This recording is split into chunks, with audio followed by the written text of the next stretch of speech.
हरिद्वार में चल रहे कुंभ मेले में अतिरिक्त बसें चलाई जाएंगी। हरिद्वार में से बसों का संचालन किया जाएगा। हरिद्वार पहुंचे मुख्यमंत्री तीरथ सिंह रावत ने कहा कि कुंभ मेले में 4 गुना अतिरिक्त बसों का संचालन किया जाएगा। कोविड-19 की गाइडलाइन का हवाला देते हुए कुंभ मेले में हर बार चलने वाली अतिरिक्त बसें और ट्रेनों के संचालन पर रोक लगा दी गई थी, लेकिन अब मुख्यमंत्री ने दोबारा अतिरिक्त बसों के संचालन के संकेत दिए हैं। देखिए हमारी एक खास रिपोर्ट।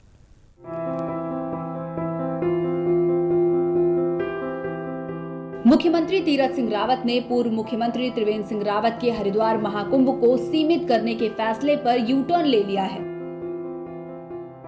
तीरथ सिंह रावत ने कुंभ को व्यापक और बेहद भव्य बनाने के संकेत दिए हैं। नेत्र कुंभ के उद्घाटन के बाद उन्होंने कहा कि महाकुंभ कोई हर साल आने वाला त्योहार नहीं है, यह 12 साल में आता है। करोड़ों श्रद्धालुओं को वर्षों से इसका इंतजार रहता है,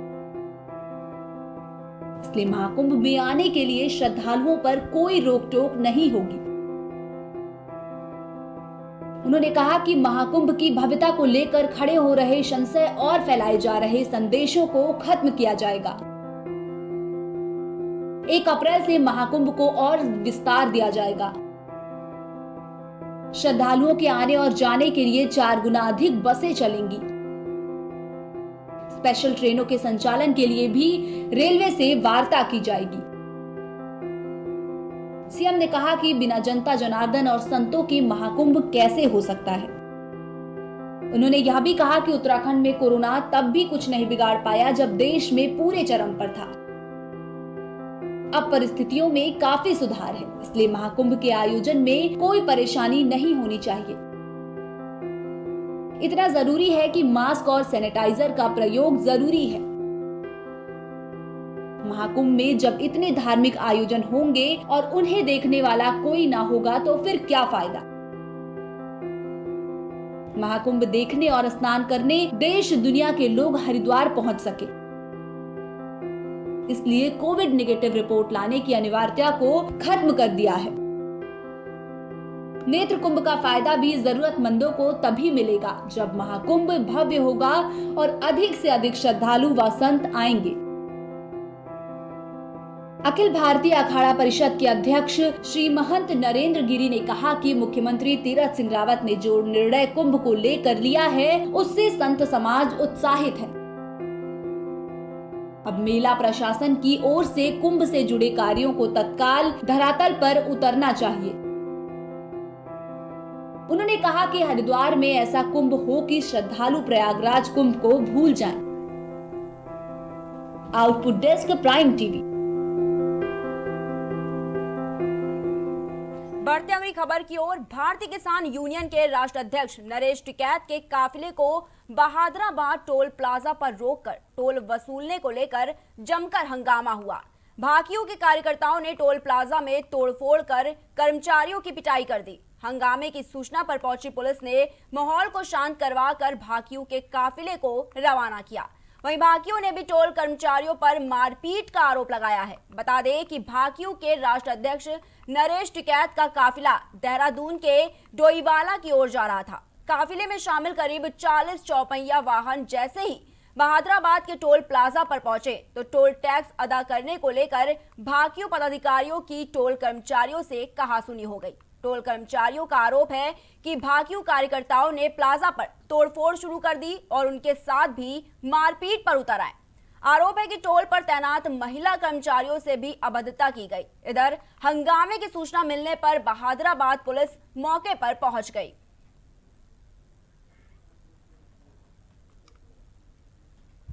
जी हां, बता दें कि हंगामे की सूचना मिलने के बाद बहादुरा पुलिस मौके पर पहुंच गई। टोल कर्मचारियों का यह आरोप है कि भाकियू कार्यकर्ताओं ने प्लाजा पर तोड़फोड़ शुरू कर दी और उनके साथ भी मारपीट पर उतर आए। वहीं यह भी आरोप है कि टोल पर तैनात महिला कर्मचारियों से भी अभद्रता की गई। इधर हंगामे की सूचना मिलने पर बहादुराबाद पुलिस मौके पर पहुंच गई। हरिद्वार के कुंभ में किन्नर अखाड़ा की चल रही नाराजगी के मद्देनजर कुंभ मेला अधिकारी से गुहार लगाई कि अच्छी जमीन आवंटित की जाए। जिससे कुंभ मेले में मिल रही सुविधाओं का लाभ मिले। इसी उपलक्ष्य में उन्होंने कुंभ मेले अधिकारी से मुलाकात का वक्त मांगा और कुंभ मेला अधिकारी दीपक रावत से मुलाकात की। सुविधाओं के मद्देनजर रखते हुए उन्होंने पहले चौक पर धरना दिया। कुंभ मेला अधिकारी से बातचीत भी की।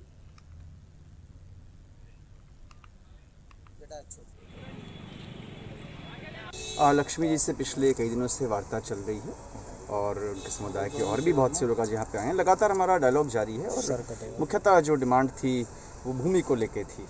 आप जानते हैं कि हरिद्वार में जो है भूमि लिमिटेड है और दूसरा हरिद्वार में ये भी परंपरा रही है कि हम लोग जो फैसिलिटीज़ देते हैं उसमें टेंटेज हम लोग नहीं देते हैं। हम लोग लैंड देते हैं इसको डेवलप करके और बेसिक फैसिलिटीज़ जैसे बिजली पानी की वो देते हैं।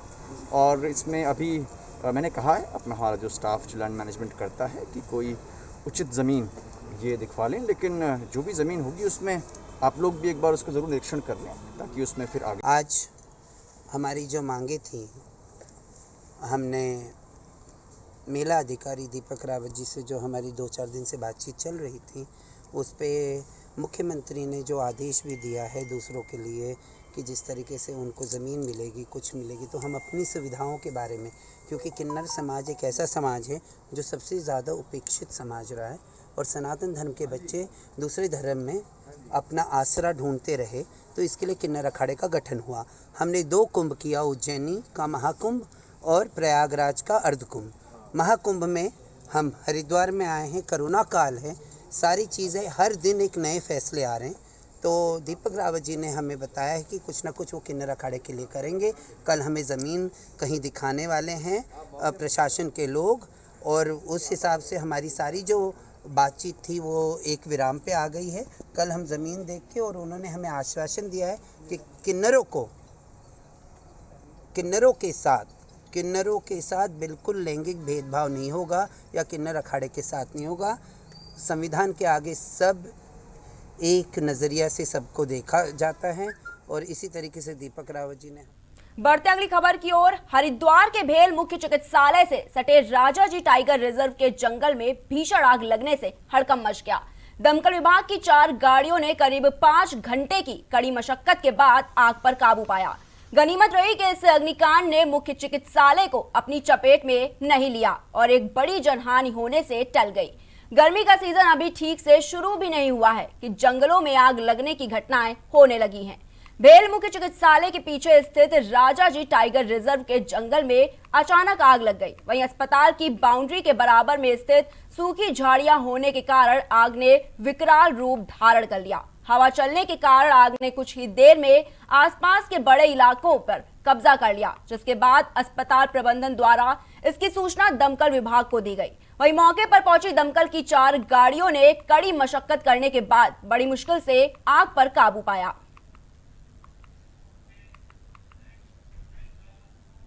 बढ़ते अगली खबर की ओर। मसूरी पहुंचे गणेश जोशी का जगह जगह पर फूल मालाओं से भव्य स्वागत किया गया। मसूरी विधायक गणेश जोशी को तीरथ सिंह रावत मंत्रिमंडल में कैबिनेट मंत्री बनाया गया है।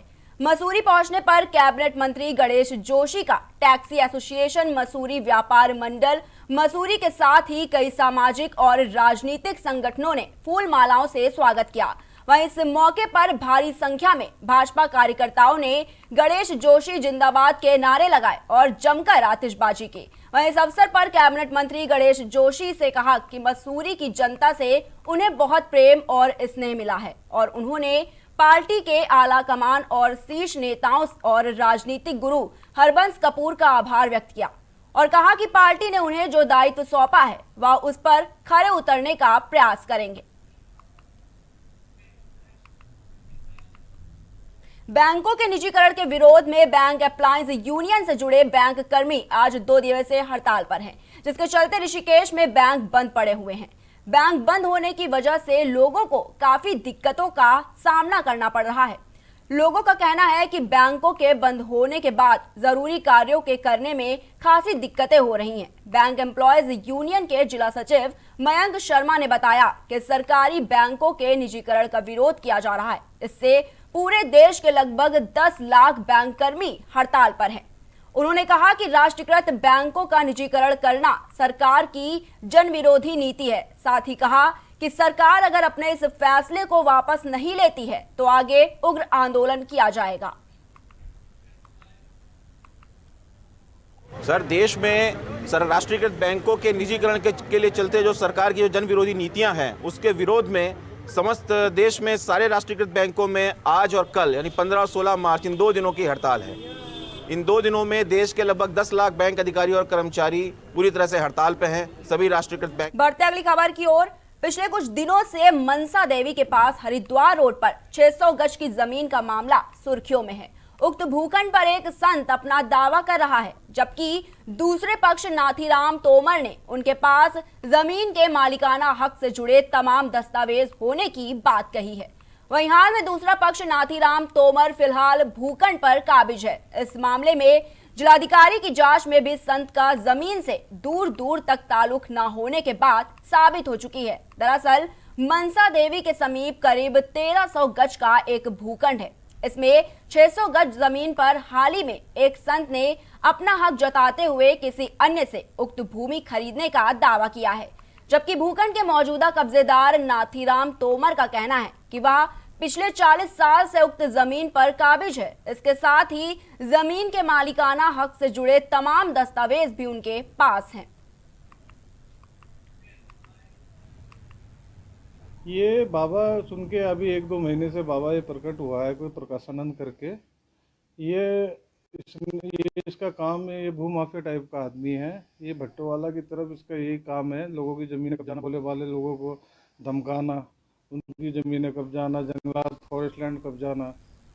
और ये बाबा कभी तो पहले ना प्रस्तुत हुआ ना कहीं। ये एसडीएम डीएम के पास जाके सारे अपने जाली दस्तावेज बनवा के वहाँ लगा के हमारे पिताजी के पास रुद्रप्रयाग के चिरबटिया में 3 दिवसीय चिरबटिया नेचर फेस्टिवल के आखिर दिन कई प्रतियोगिताओं के साथ समापन हो गया। फेस्टिवल के अंतिम पर्वतीय हाफ मानसून मैराथन का सफल आयोजन किया गया। मैराथन दौड़ का शुभारंभ विधायक और जिलाधिकारी मनोज गोयल ने किया। वहीं इस दौरान विधायक भरत सिंह चौधरी ने कहा कि विगत 1 साल से ग्रामीण बेसब्री से चिरबटिया उत्सव का इंतजार कर रहे थे। जिलाधिकारी और विधायक ने महिलाओं का उत्साह बढ़ाया। सभी विजेताओं को मेडल और नगद धनराशि दी गई।